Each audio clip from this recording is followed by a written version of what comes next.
નમસ્કાર દર્શક મિત્રો, ગુજરાત વંદનમાં આપ સૌનું સ્વાગત છે।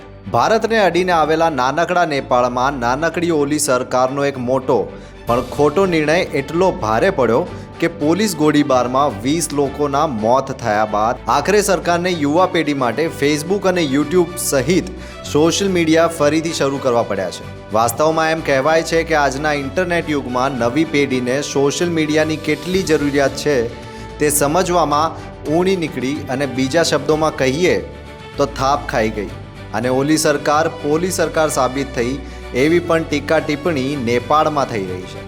આજની યુવા પેઢી કે જેને જેન્ઝી કહેવામાં આવે છે તેમની માનસિકતા એવી છે કે એકવાર ખાવાનું ભલે ન મળે ચાલશે, પરંતુ ઇન્સ્ટાગ્રામ અને યુટ્યુબ પર રીલ બનાવીને મૂકવાનું તો મળવું જ જોઈએ। ભારતની યુવા પેઢી પણ ચીન સાથેના સંબંધો સુધરતા ચાઇનીઝ એપ ટિકટોક ફરીથી શરૂ થવાની રાહ જોઈ રહી છે। આવી જ અવનવી માહિતી માટે ફોલો કરો ગુજરાત વંદન। ધન્યવાદ, આભાર।